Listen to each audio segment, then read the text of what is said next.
Kene aku dhewe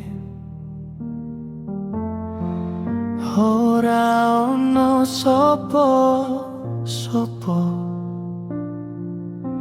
mung ono roko ati lan jiwa.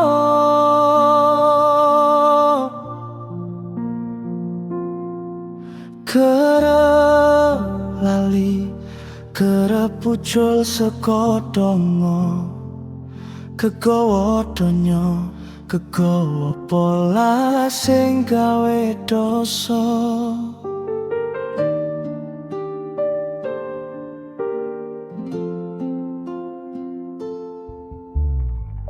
Nanging bengi iki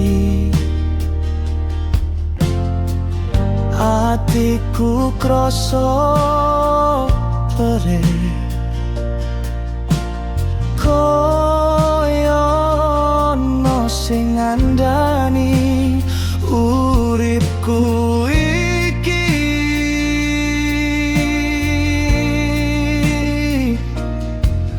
Aku sadar aku iki mung manungsa sing kebak dosa, sing gampang gawe kuciwa. Aku sujud ning ngersane Gusti,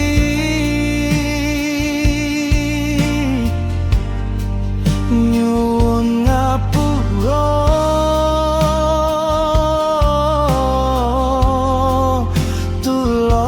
saka ati.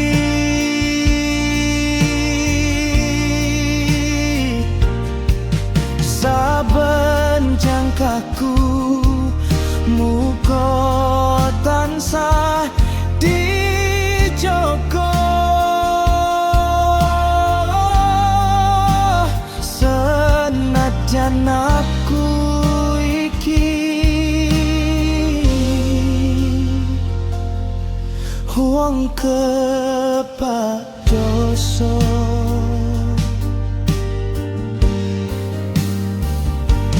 Gusti, kula niki namung hamba-Mu, mugi lelakon niki boten dadi kesasar. Tuntun kula Gusti bali ning dalane jenengan, hati kula namung jenengan Gusti. Gusti tanpa sujud kula Gusti. Duh Gusti, kula nyuwun pangapunten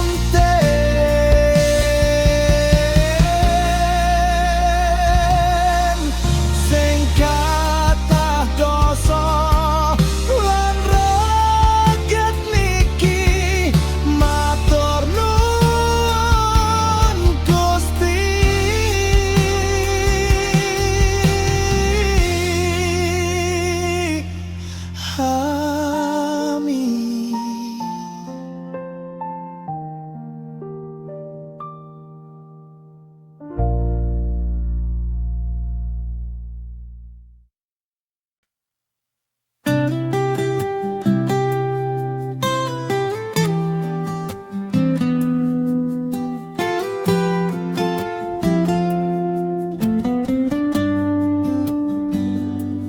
Dalan urip pancen ra ono sing weruh, kaya kowe sing saiki isih dadi ado. Saben bengi dong aku mung siji, muga kowe ngrasake opo sing tak lakoni.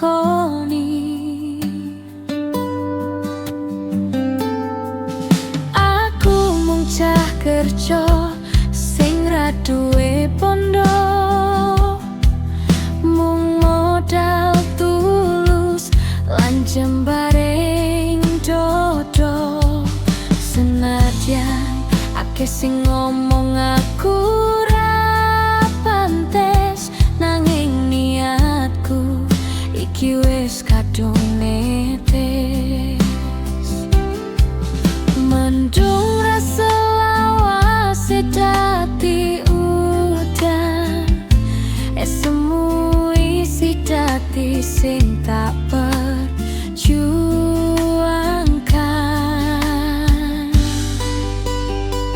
Sopo ngerti besok kowe dadi jodohku.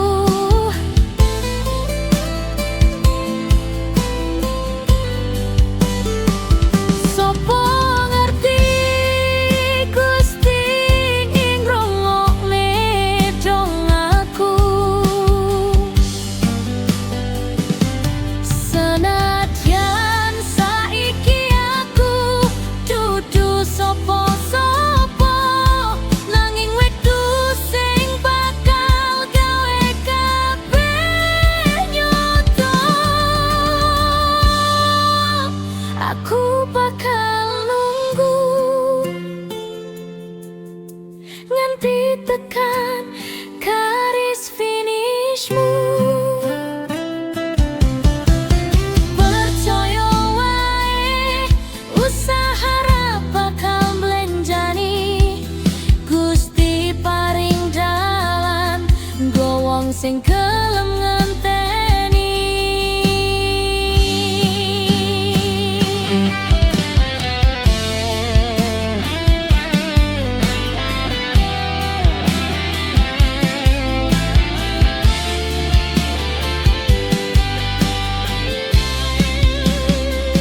Sopo ngerti besok kowe dadi jodohku.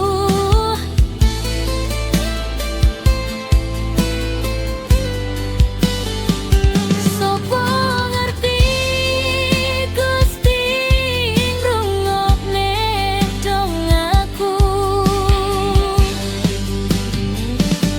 Senadyan saiki aku dudu sopo-sopo, nanging wektu sing bakal gawe kabeh nyoto. Sopo ngerti bro, sopo ngerti pancen kowe takdire.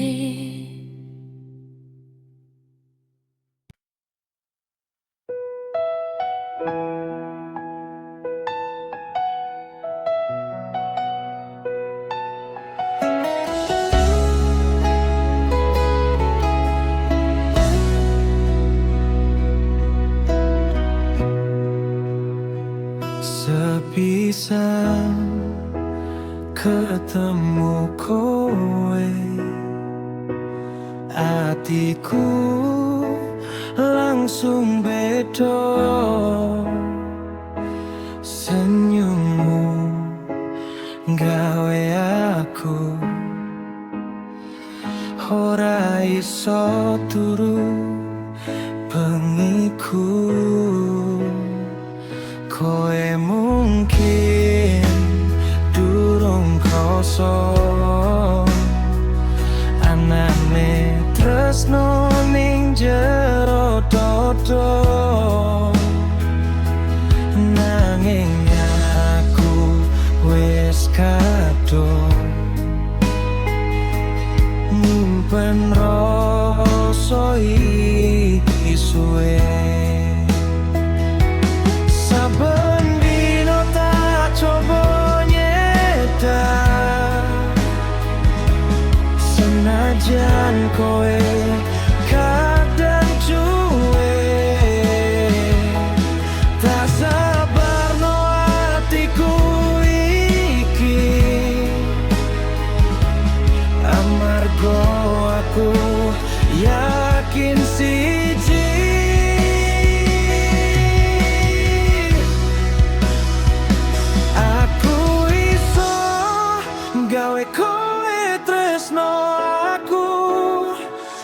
Senajan saiki atimu durung kanggo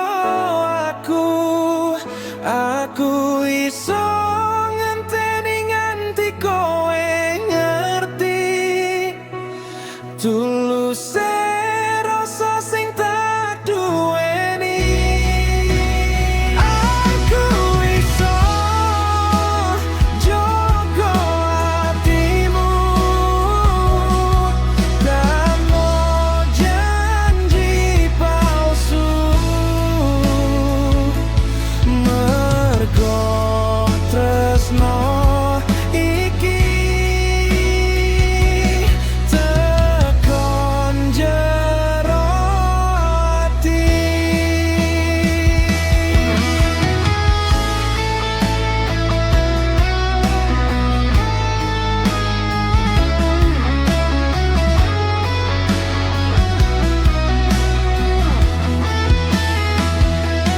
Aku ngerti aku dudu pilihanmu, dudu sing paling kowe karepke, nanging percaya rasa iki ora bakal tak tinggal lunga.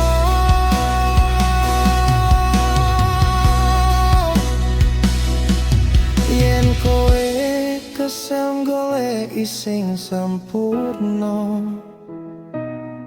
deloken aku sing tansah ana. Ora mung teko pas butuhmu, nanging sejo saben wektu.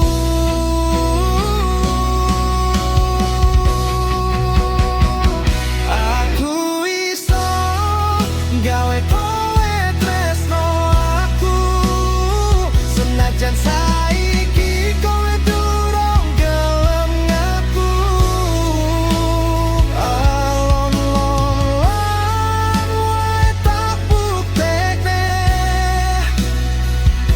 yen aku pantes ning atimu. Aku iso ngenteni kowe nganti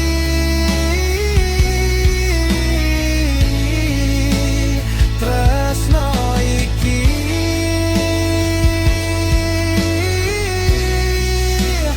kontes nici.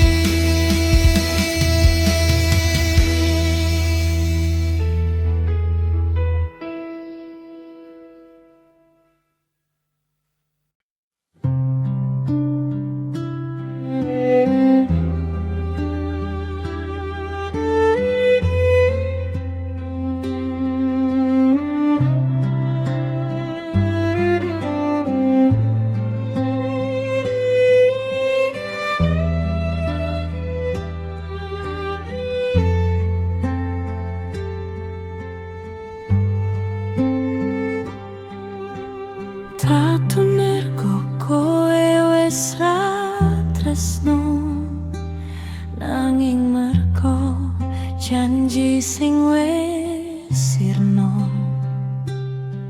Saben sithik kowe nggawe cerita sing pungkase namung nambah loro. Sampun cukup kula sabar ngenteni owahi lakumu sing tansah nyidroni, nanging nyatane atimu koyo watu nganti ora iso ngrasake perihing batinku.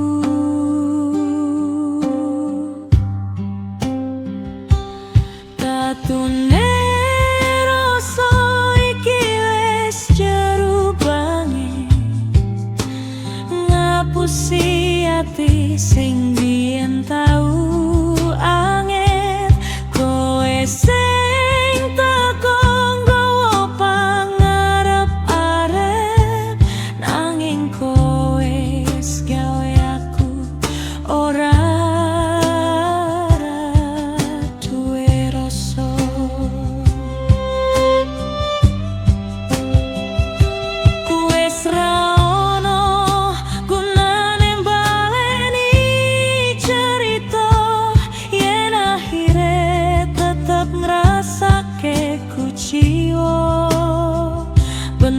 jarene tresno kuwi dudu samudana, nanging saiki wis dadi cerita.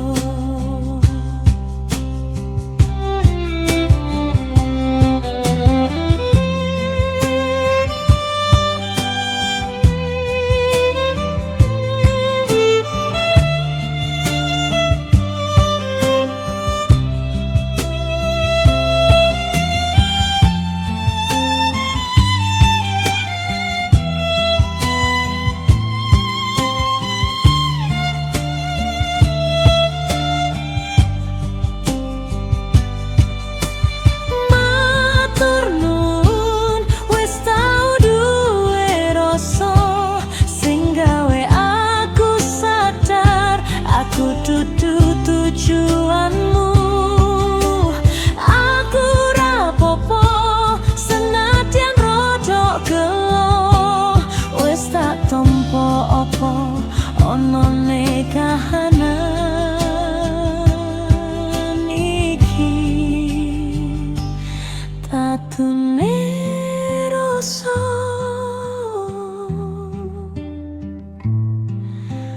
tak simpen jerone dodo, cukup aku wae sing rasane.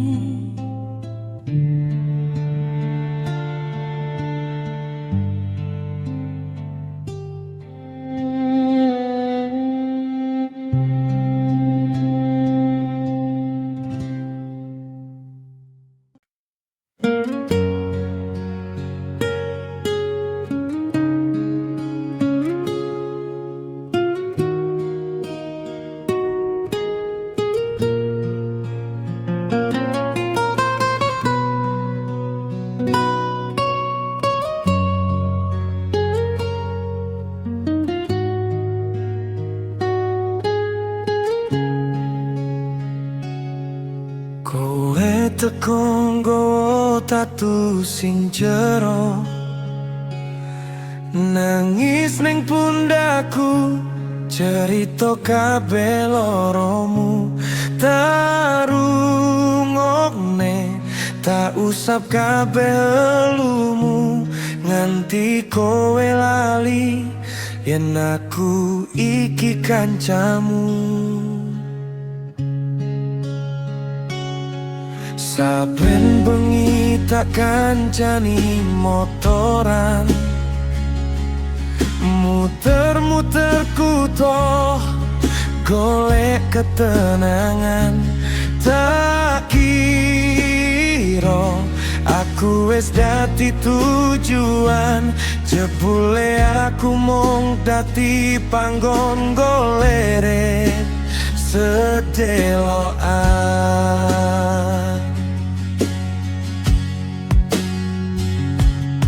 Aku dudu bagian tresno sing mbok karepke, aku mung terminal nggo kowe leren sekolorone. Nalikane atimu wis mulai mari lanangan, kowe malah lunga ninggal aku sing wis kebacut sange.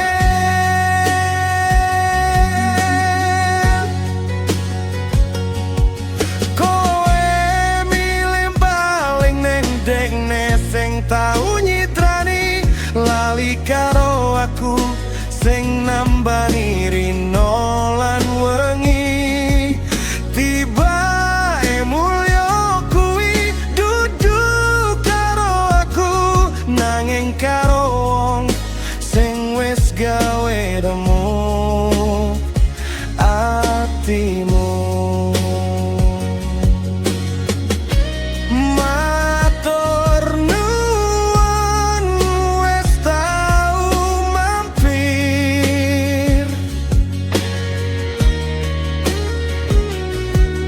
Senajan akhire aku sing kudu kesingkir.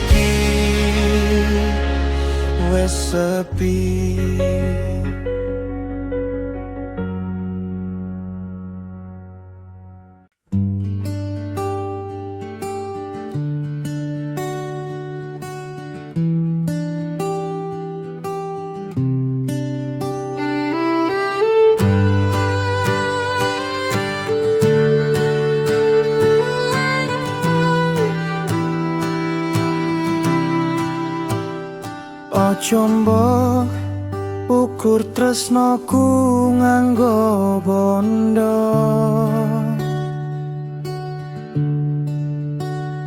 Ojo mbok bandingke karo sing luwih mulya.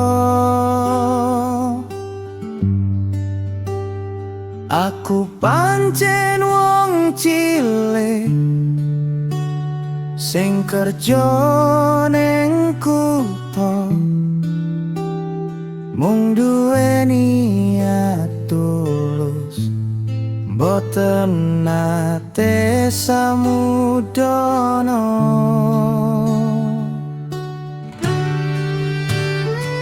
Yen ukuranmu mung saka rupa lan bondo, kena aku kalah, aku ra duwe apa-apa. Nanging yen ukuranmu saka gedene rasa, aku wani maju ra bakal gawe citra.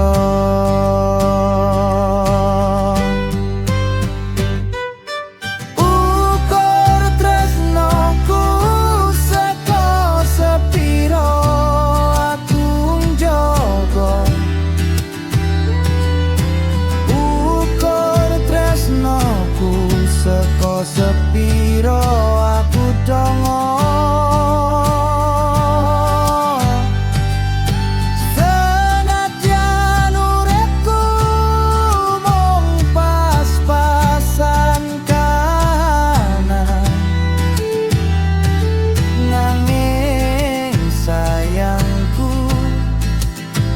Boten mungkin murah.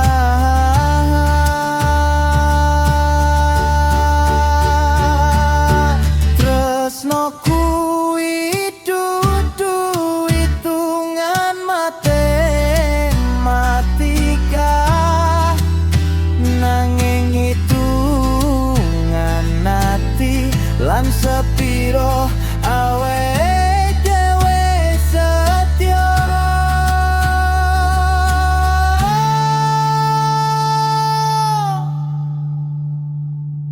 ukurane mung siji, yaiku tekane pati.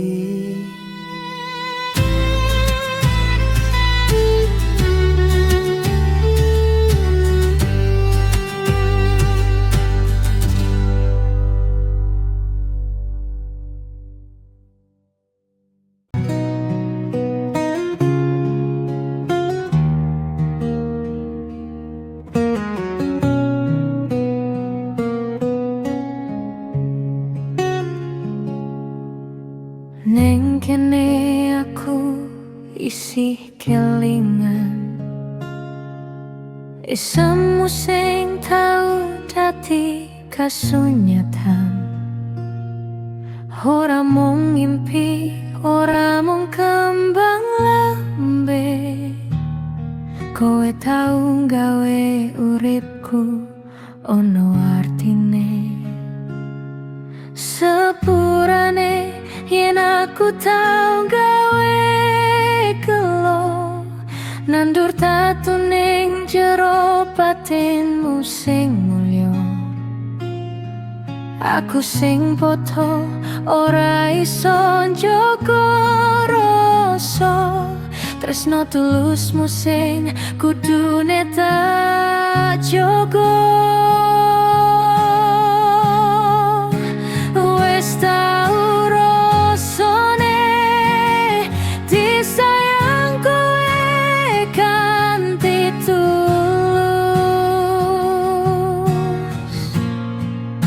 Wes tau rasane nampa tresno sing ora pupus.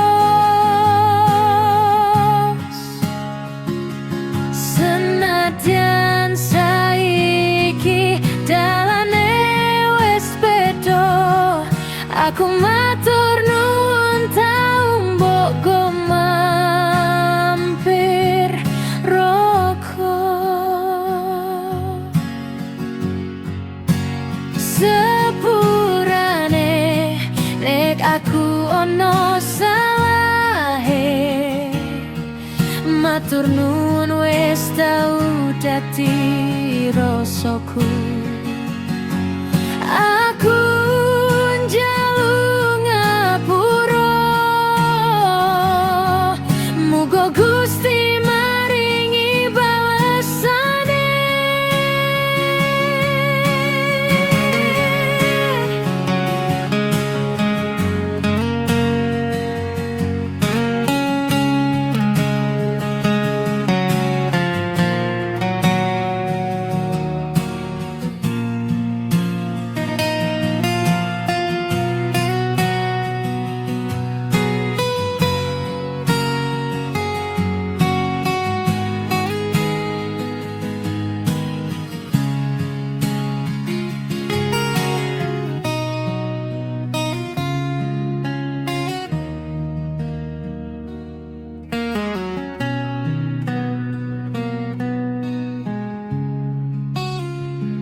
Sepurane yen aku tau gawe kelo, nandur tatu ning jero batinmu sing mulya. Aku sing poto ora iso njaga rasa tresno tulusmu sing kudune tak jaga.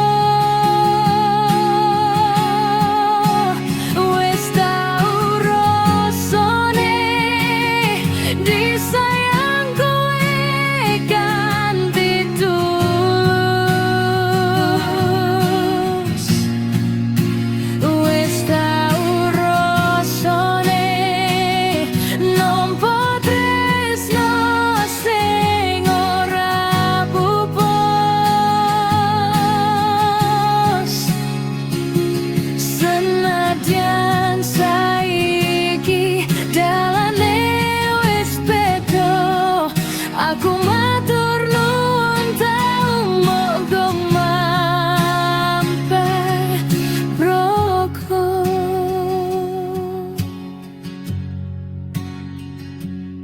Sepurane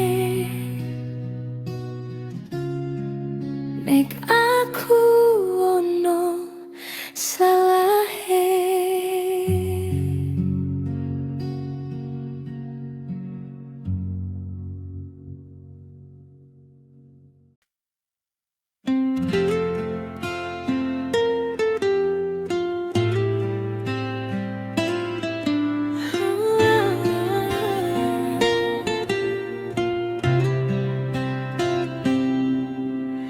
Ketoke wae kowe kuwi setya, saben bengi ngucap janji lewat donga. Tak perjuangke tanggo mulyane, apa wae sing mbok jalu mesti tak usahane. Kok ndelala Gusti maringi dalan, HP-mu ketinggalan tak sengaja tak buka. Mojo chatmu karo wong liya, jebule ning buriku kowe dolanan tresno. Aku sing ngancani kowe seko awal, lah kok saiki atiku mbok gawe ambyar. Janjimu manis jebulmu lamis.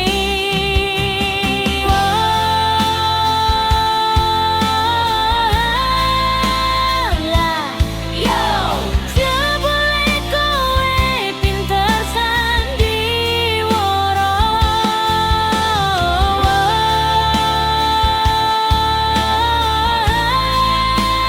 Lah yo inginku ngurapi aku sing dadi korban loro.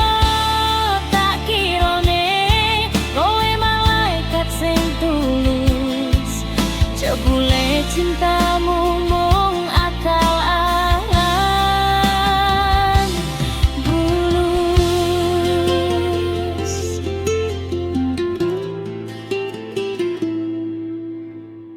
matur nuwun wis gawe aku sadar.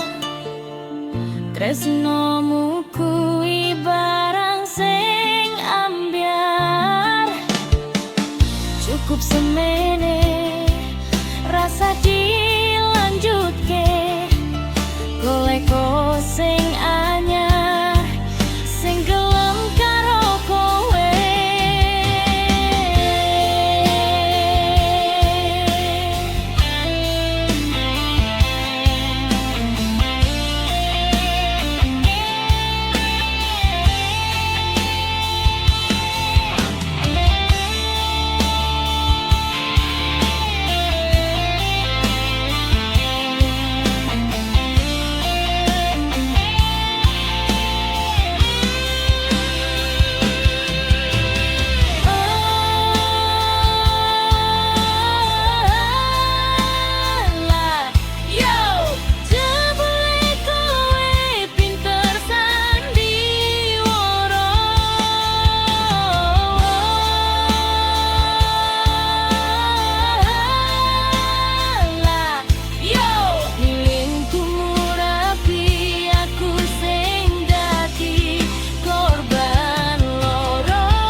Pancen dudu dalane, muga kowe seneng karo selingkuhanmu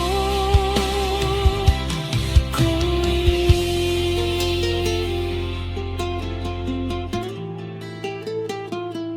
Fade out.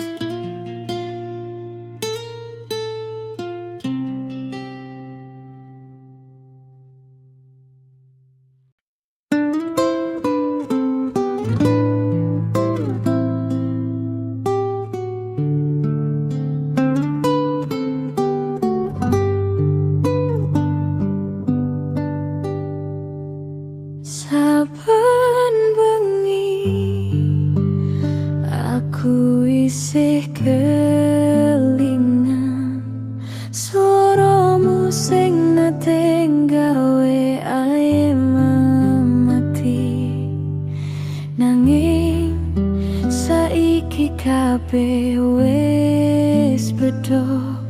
Kowe lunga ninggalke tatu ning dodo.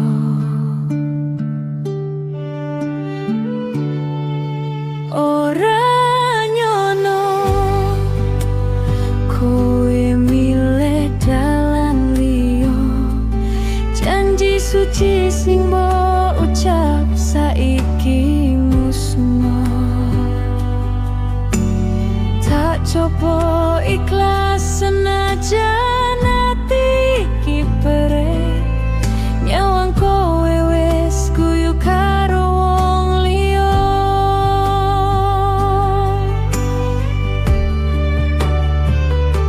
Saiki kowe mung dadi kenangan,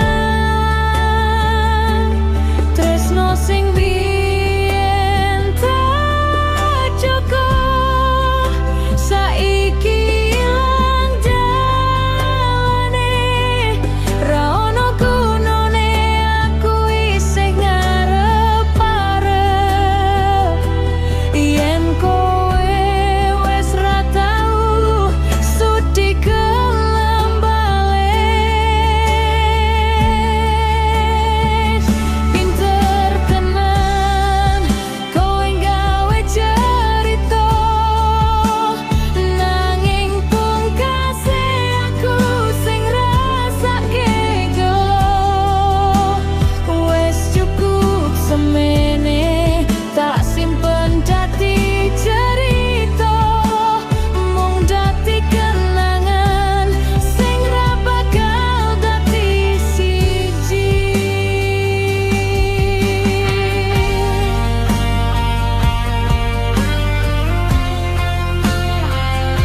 sacune kabeh dadi cerita.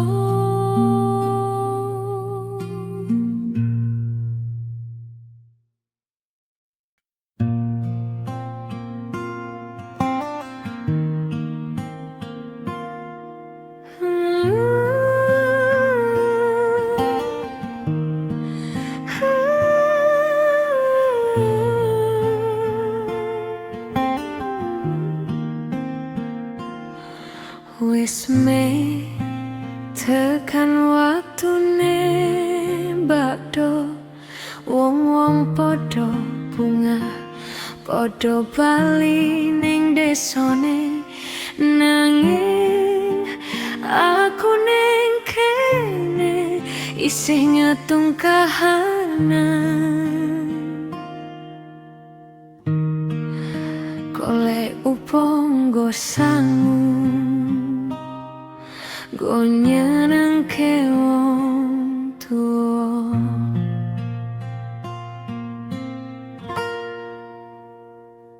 Saben bengi aku nyawang langit, eling SMS simbol sing gawe atiku njepret. Aku kangen masakanmu, kangen pituturmu. Sujudku bengi iki monggo sampeyan lan bapak. Aku sujud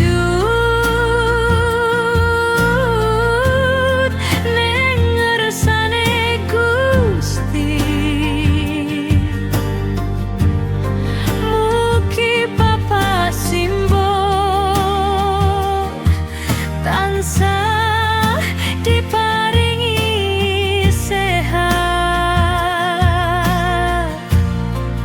senadyan saiki aku durung iso bali, nanging tanguku tulus tak bapak simbol. Sabar ngebak, sabar ngembok, anakmu neng kene isih berjuang.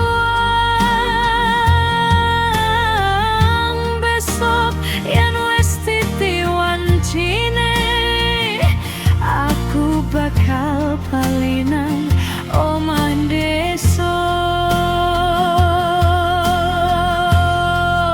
Matur nuwun Gusti, sampun jaga wong tuwa kula, maringi sehat bagas waras simbok lan bapak.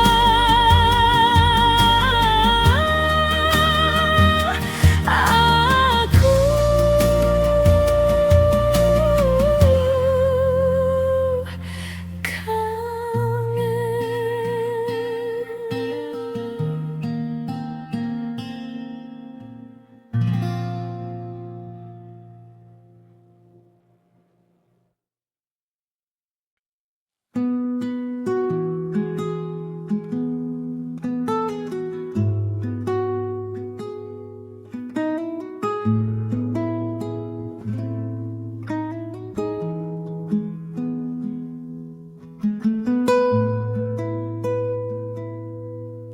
srengenge wis mulai lingsir ngulon, warna langit mali dadi jingganing awang-awang.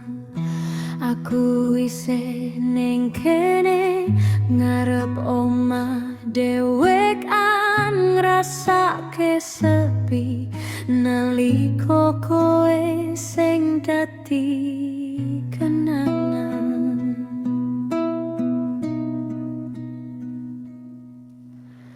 Tak titip rindu ning semilire angin sore,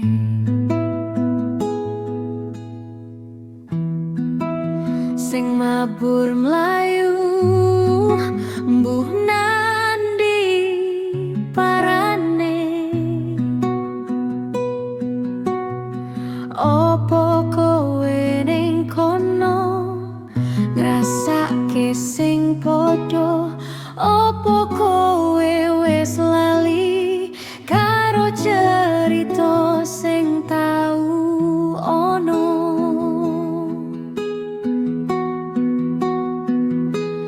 Angin sore konen kabar tresnoku sampe noneng dekne sing isih manggon ning atiku. Senajan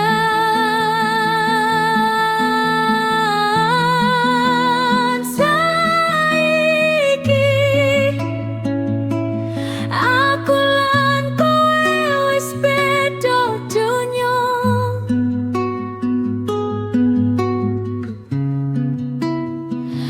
nanging rasa iki isih tetep dadi siji ning dodo. Angin sore aku matur nuwun, muga kowe wis mulya nang kono. Senajan ora karo aku, cukup angin iki sing dadi tomo kangenku. Ngarep omah iki kerasa adem,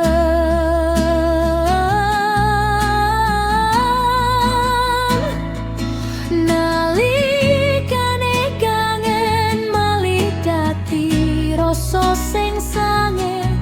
Yen aku ning kene isih ajet joko dongo, mung kowe sliraku.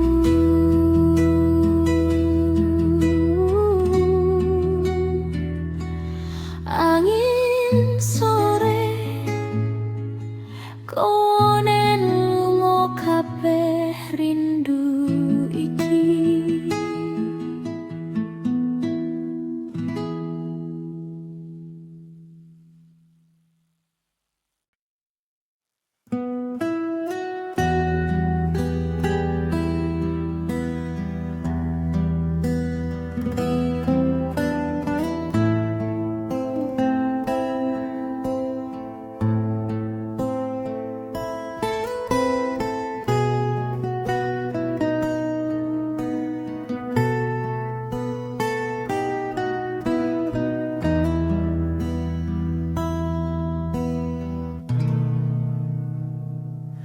Saben bengi mripat iki angel tak meremke, pas kelingan guyumu sing tau duweni.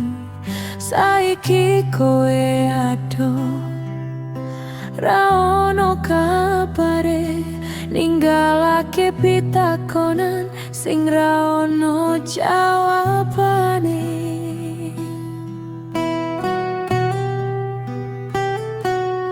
Aku nyoba nrimo kahanan sing wis beda, nanging bayanganmu isih kekowo koyo sepi sing ngerangkul ning tengahing wengi nambahi nelongso rasa sing ora mbok ngerteni.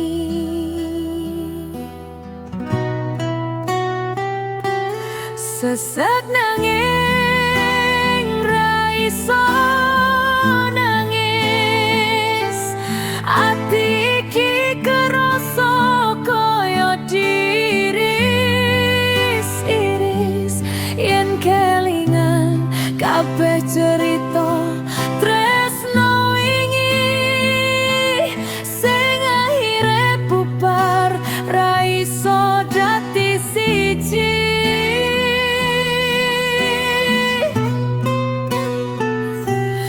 Sesek rasane ati iki ngrasake kowe sing wis lali karo janji. Aku kangen nanging aku sadar diri yen tresnoku saiki wis ora ono gunane. Gusti paringo kuat awakku iki walene de sing wis gawe nelongso. Sesek nang ati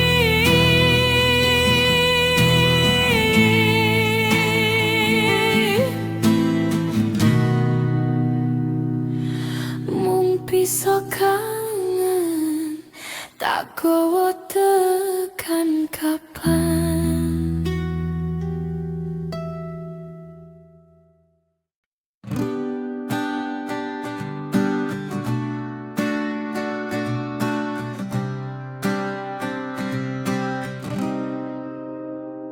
Wis pirang sasi anggonmu ngilang, jenengmu ning HP wis suwe tak jarno wae. Aku ngrasa wis tenang, ngrasa wis iso lali, lakoni urip dhewe ra ono kowe ning mripat iki. Nanging dek wingi kowe ujuk-ujuk moro nekokne kabarku nggawa esem sing gawe telo mung sakalimat kowe nyopo jenengku lako bubar kabeh pertahanane atiku. Tiwas talalene, tiwas wis melali, lako kowe teko nukulke tresno ning ati iki. Koyo bensin sing nyambar geni sing wis mati mubazir anggonku nyoba ngilangke kowe saka ati. Aku dadi kelingan seprono karo kowe, weruh mripatmu rasane dadi aneh-aneh. Ati sing wis garing saiki tulis mergo kowe jebule aku isih dadi tawanan tresnamu dhewe.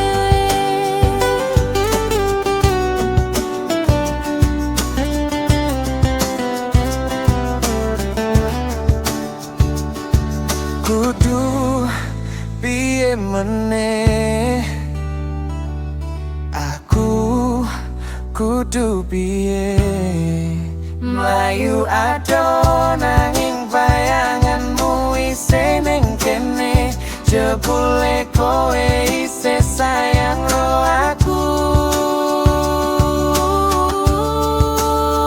Yen gilang mergo wong tuamu. masih do